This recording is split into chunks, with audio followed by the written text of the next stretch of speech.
Tá, então hoje a gente vai falar sobre o que a crise da dívida americana tem a ver com o boom do Paraguai, tá? Ou seja, como é que a crise da dívida americana vai ajudar economicamente o Paraguai, vai impulsionar o Paraguai, beleza? É sobre isso que a gente vai falar nesse vídeo. Bem, então, começando com a questão do boom do Paraguai. Que história é essa, né? Afinal de contas, o Paraguai não é um país pobre? Bem, sim, o Paraguai é um país pobre, porém, o Paraguai vem passando por reformas econômicas nos últimos anos, né? Que simplesmente colocaram o país ali na pista de decolagem. Ou seja, em outras palavras, o Paraguai está prestes a bombar.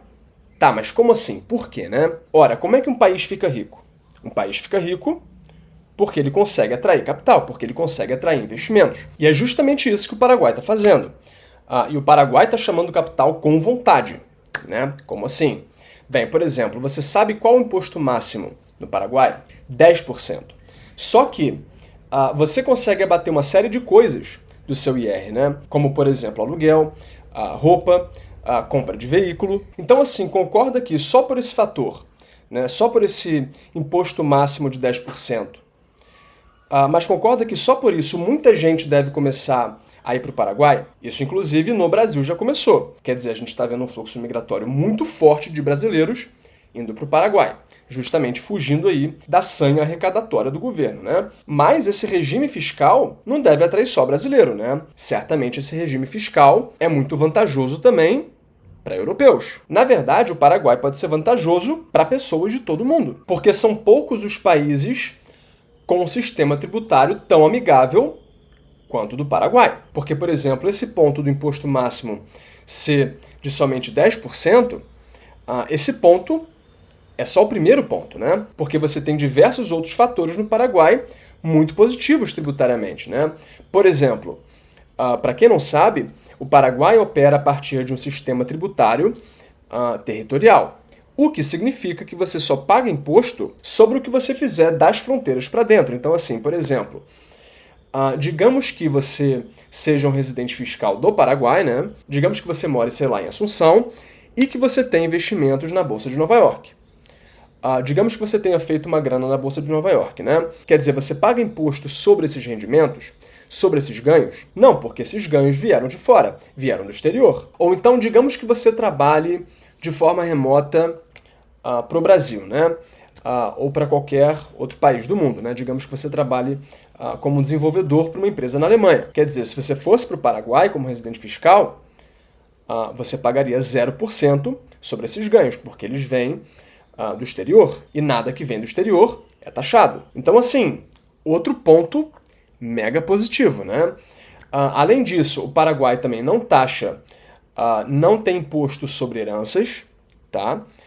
O que é outro ponto muito bom, né? Muito positivo, e também não tem imposto sobre doações, né? E por último, para a gente encerrar essa parte dos pontos positivos do Paraguai, mas por último a gente tem a lei da maquila, que é muito útil, que é muito vantajosa para exportadoras, por exemplo, né? Porque exportadoras acabam pagando somente 1% de imposto sobre o valor adicionado. Então, assim, junta todos esses fatores e pensa, cara, quantas pessoas e empresas não vão ser atraídas por esse sistema tributário, né? Quer dizer, para mim, é certo que muita gente vai passar a ir para o Paraguai, que muita gente vai começar a levar o seu patrimônio para o Paraguai, porque é simplesmente muito vantajoso. Então, em outras palavras, a minha aposta é de que o capital vai inundar o Paraguai. E isso vai fazer com que o país se desenvolva de forma muito rápida. Então é por isso que eu acho que o Paraguai vai bombar, porque ele está dando todos os incentivos possíveis para que o capital vá para lá. Tá, mas o que a dívida americana tem a ver com isso, né? E na verdade não é nem só a dívida americana, né? É a dívida de basicamente todos os países desenvolvidos do mundo. Porque assim, se os Estados Unidos estão super endividados, quer dizer, a maior parte dos países europeus também está mega endividada. O que, em última instância, vai gerar uma fuga de capital, tá? Mas no final a gente vai entender por que a dívida americana, por que a crise da dívida americana é especialmente importante para a gente, tá? Para o Paraguai. Tá, mas o que a dívida americana e a dívida dos países desenvolvidos, né? Como Itália, França, Espanha, né? O que a dívida desses países tem a ver com o boom do Paraguai? E explico. Então, hoje o que está acontecendo? A gente está vendo um nível muito extremo de endividamento. Por exemplo, começando com a dívida americana, né? Em 124,3% do PIB, né? Ou então, vamos dar uma olhada na dívida da Espanha, né? Aqui, dívida da Espanha. Quer dizer, apesar da dívida da Espanha ter caído nos últimos anos de 120% para os atuais 101,8% do PIB, né? Quer dizer, esse ainda é um patamar muito elevado. Vamos agora dar uma olhada na dívida da Itália. Dívida da Itália é brutal. Aqui, em 135,3%, né? Ou então, França. Aqui. Dívida da França, em 113% do PIB, né? Então, como vocês podem ver, a gente está com um nível muito elevado de endividamento no mundo. Tá, mas e daí? Qual o problema? O problema é que você tem que lidar com essa dívida de alguma forma. E assim, existem basicamente 3 formas de um país lidar com a sua dívida. Primeira forma, um país pode pagá-la, né? Só que assim, para pagar a sua dívida, um país precisa arranjar dinheiro para isso de algum lugar. O que pode ser especialmente difícil, né, se você já está mega endividado e se o seu orçamento já está mega apertado e tem pouca flexibilidade. Mas essa é a primeira forma. Um país pode lidar com a sua dívida simplesmente pagando-a, né? Só que assim, de onde é que ele vai tirar dinheiro para isso? Ora, ele tem 2 opções. Primeira opção, o governo pode cortar gasto, né? Assim, vai sobrar mais dinheiro e você usa esse dinheiro que sobrou para pagar a dívida. Só que assim, eu simplesmente não acredito nesse cenário. Para mim é muito claro que o governo é extremamente ineficiente quando o assunto é cortar gastos. Porque você simplesmente não tem incentivo dentro do governo para que ele corte seus gastos. Na verdade, os incentivos vão justamente na direção contrária. Isso eu estou falando dos governos em geral, tá? Isso se aplica ao governo do Brasil, isso se aplica ao governo da França, ao governo dos Estados Unidos. Em todos os governos, o incentivo que você tem é de aumentar gasto. Então, assim, eu sinceramente não acredito que essa seja uma opção viável, que essa seja uma opção na mesa, né? Até porque falar de cortar gastos é basicamente igual a suicídio político, né? Se por um lado o governo não quer cortar gastos, por outro, uma grande parte da população também não quer cortar gastos, porque uma grande parte da população não entende a importância do governo controlar o seu orçamento. A maior parte das pessoas, quando escuta que o governo vai cortar gasto, interpreta isso como o governo vai cortar os meus direitos. Então, assim, não espere que um governo vá cortar gasto. Isso é muito improvável, tá? A outra opção, né, do governo arranjar mais dinheiro para pagar a dívida seria aumentando impostos. Só que, assim, isso também é extremamente impopular, né? E assim, por exemplo, imagina na União Europeia, né, onde a carga tributária já é altíssima, né? Quer dizer, é muito difícil você conseguir aumentar ainda mais os impostos, né, sem perder muitos votos, sem que a população se revolte. Mas se isso acontecesse, né, um efeito colateral desse aumento de impostos seria uma fuga de capital. Quanto mais os governos aumentam seus impostos, mais isso incentiva as pessoas a deixarem aquele país indo para outro, que nesse caso poderia ser o Paraguai. Tá, mas então, essa é a primeira forma de um governo lidar com a sua dívida, pagando-a. Falando agora da segunda forma, né? A segunda forma de um governo lidar com a sua dívida é simplesmente dando um calote. Olha que bacana, né? Então o governo pode chegar e dizer simplesmente, né? Galera, sorry, mas não vou pagar ninguém, tá? Fica pra próxima e tamo junto, né? O governo pode chegar pro mercado, falar isso, não pagar ninguém, só que assim, isso vai gerar um quebra-quebra generalizado, né? Afinal de contas, quantas instituições, quantas empresas e pessoas não deixam os seus recursos em títulos do governo, né? Então, se o governo chega e dá um calote dessa forma, ferrou, né? Então essa é a segunda forma de um país lidar com a sua dívida, dando um calote assim, explícito, né? Só que aí, meu amigo, isso significa destruição total, né? E eu não vou nem dizer que isso significa também fuga de capital. É óbvio, né? Tá, então essa é a segunda forma. Terceira forma de um país lidar com a sua dívida. dando um calote menos explícito, tá? Chamado inflação. Então, beleza, um governo pode se endividar até não poder mais, né? Chegar a níveis extremos de dívida, e ele pode sim pagar sua dívida, né? Só que assim, de onde ele vai tirar dinheiro para isso? Ora, ele pode simplesmente imprimir dinheiro para pagar essa dívida, né? Não precisa ficar preocupado, basta imprimir dinheiro, né? Ou então basta jogar os juros para zero, né, na marra, para que você possa ficar se refinanciando de graça. O único problema disso é que isso destrói a moeda, né?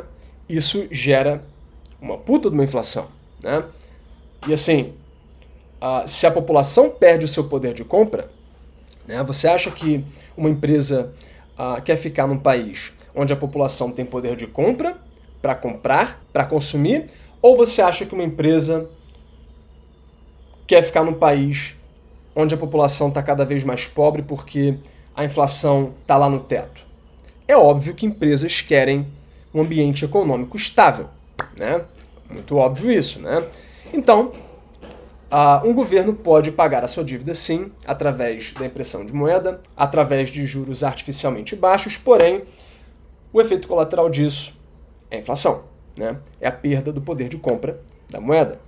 O que também, em última instância, gera fuga de capitais. Então, assim, o que a crise da dívida americana e dos países desenvolvidos em geral tem a ver com o Paraguai?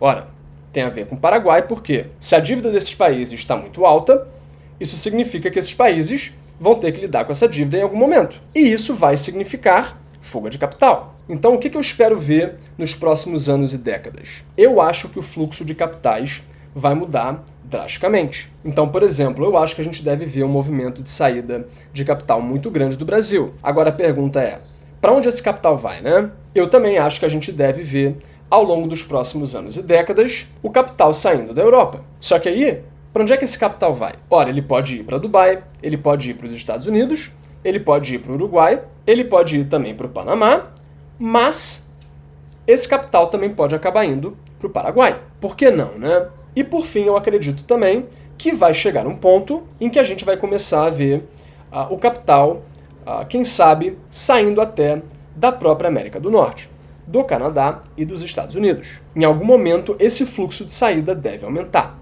Então é assim que a crise da dívida americana e também da dívida dos países desenvolvidos em geral, é assim que a crise da dívida está ligada ao Paraguai, ao boom do Paraguai. Quer dizer, com o tempo a gente deve ver os fluxos de capitais mudando, o capital deve começar a procurar novos destinos e o Paraguai figura aí como uma excelente opção. Então, o que eu espero ver acontecendo é eu espero que a gente veja um fluxo cada vez maior de capital de investimento estrangeiro chegando no Paraguai. E eu acho que esse fluxo pode multiplicar por várias e várias vezes nos próximos anos e décadas. Tá, só que no começo desse vídeo eu disse que a gente precisava dar uma atenção especial à questão da dívida americana. Então assim, como a gente viu, os Estados Unidos estão super endividados, né? Com a dívida sobre PIB em mais de 120%. O problema é que o que os americanos estão gastando para pagar os juros da dívida já ultrapassou os gastos militares. Então, assim, se a dívida americana continuar subindo, e se o governo não cortar gastos, né, para ontem, quer dizer, a tendência é que os americanos gastem cada vez mais dinheiro para pagar os juros da dívida, concorda? Só que assim, se os gastos com os juros da dívida aumentarem, isso vai fazer com que o orçamento em geral fique cada vez mais apertado. Isso, obviamente, vai fazer com que você tenha cada vez menos dinheiro para gastar com outras coisas. Isso é bastante evidente, né? Isso é bastante óbvio. O ponto onde eu quero chegar é o seguinte: os americanos vão ficar cada vez mais apertados em termos de grana e, em algum momento, isso vai afetar o exército. Em algum momento, isso vai afetar cada vez mais consideravelmente a defesa americana. Isso é algo que vai acontecer amanhã? Não, eu estou falando aqui de uma tendência de anos, de décadas, né? Mas eu acredito que isso vai acontecer. Tá, então os Estados Unidos devem ficar cada vez mais fracos militarmente, né? Em função dessa questão orçamentária. Tá, beleza, mas por que isso é importante? E daí, né? Bem, isso é importante porque se a grana do exército americano começar a diminuir com o tempo, isso significa que os americanos vão ter mais dificuldades em manter o mundo sob o seu controle, sob o seu guarda-chuva. E assim, caso você não saiba, né, o mundo globalizado que a gente conhece hoje Só o é dessa forma, né? Porque ele está sob o guarda-chuva dos Estados Unidos. Com o fim da Guerra Fria, os americanos se consolidaram como o grande player geopolítico, como a maior potência militar do mundo, meio que sem competidores, né? E isso fez com que o mundo se interconectasse cada vez mais. Só que isso só foi possível porque as rotas marítimas de comércio estavam sob o controle dos Estados Unidos. A chance de você ter uma disrupção nas cadeias logísticas globais era muito menor do que hoje. Quer dizer, não faz muito tempo que os Houthis no Oriente Médio estavam bombardeando petroleiros, afetando assim gravemente o fluxo marítimo no Canal de Suez, que é uma rota extremamente importante para o comércio global. Além do mais, se antes os Estados Unidos reinavam sem competidores, né, basicamente, hoje você tem a China, né? Quer dizer, o que acontece com as rotas globais se a China, por exemplo, invadir Taiwan, né?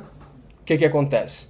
A gente também tem a ameaça russa, que desde o fim da Guerra Fria, né, que passou aí 2 décadas basicamente adormecida. O ponto onde eu quero chegar é o seguinte: hoje está muito mais difícil você manter o mundo sob o seu controle. Ficou muito mais caro, né? E a gente, inclusive, já está vendo o movimento dos Estados Unidos, do Trump, de retirada militar. Quer dizer, na Europa, né? Como é que o Trump tem agido? O Trump tem agido da seguinte forma, dizendo, se vocês não pagarem pela própria defesa de vocês, não seremos nós americanos que iremos pagar o pato. Então, se por um lado está mais difícil e mais caro você manter o mundo sob o seu guarda-chuva de segurança, por outro, os americanos também estão sem tanta margem de grana assim, né?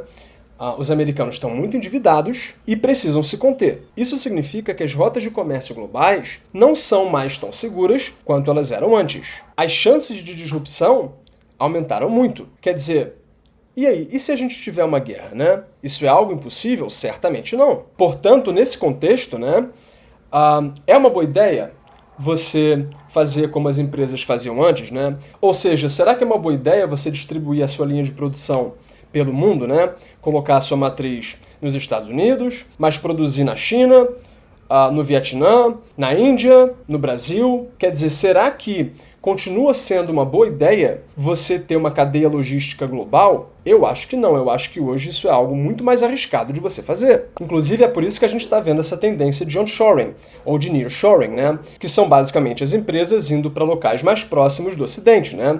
Principalmente do mercado americano. Tá, mas voltando ao eixo. O que é a dívida americana, afinal de contas? O que essa questão militar, tá, tem a ver com o boom do Paraguai? Então, essa questão fiscal e essa questão militar tem a ver com o Paraguai porque é o seguinte: se os americanos estão com um orçamento militar mais fraco, isso faz com que fique muito mais difícil você manter o controle do mundo, principalmente tendo em vista que agora a gente tem outros grandes players, né, como a China e a Rússia. Quer dizer, ficou muito mais caro e muito mais difícil. Só que, se os americanos deixam de ser os xerifes globais, se o mundo deixa de estar sob o guarda-chuva de defesa americano, isso significa que as rotas de comércio globais ficam mais instáveis, ficam mais inseguras, o que por sua vez impulsiona ainda mais esse movimento que a gente está vendo de desglobalização. Então, se antes as empresas se espalhavam pelo mundo, tendo a certeza de que elas iam conseguir manter as suas cadeias logísticas de pé 100%, hoje, por outro lado, parece ser muito mais estratégico você se instalar mais próximo do Ocidente. Então, novamente, as empresas e as pessoas e o capital precisam de novos destinos para se instalar. E aí, eu não preciso nem dizer que o Paraguai surge como uma excelente opção. Então, em outras palavras, né, em resumo, o Paraguai vai ser muito beneficiado por esse movimento de desglobalização. O Paraguai é amigável ao capital, amigável à exportação, tem uma população muito jovem, está atraindo muito capital, fica nas Américas, né? O Paraguai também, apesar de não ter acesso direto ao mar, consegue escoar sua produção através de rio. Além disso, o Paraguai tem energia barata também, que é outro grande plus. Não tem vizinhos instáveis, né? Que estão a fim de brigar, que estão a fim de entrar em guerra. Então, assim, é por isso que eu acho que o Paraguai vai bombar.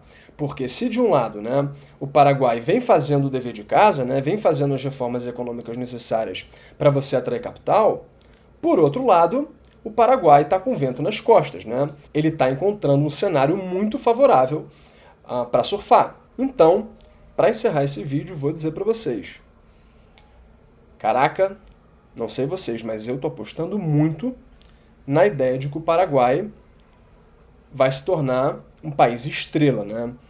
Na ideia de que o Paraguai, na verdade, vai surpreender todo mundo. Mas enfim, por hoje é isso. Espero que vocês tenham gostado do vídeo. E nos vemos na próxima, beleza? Valeu!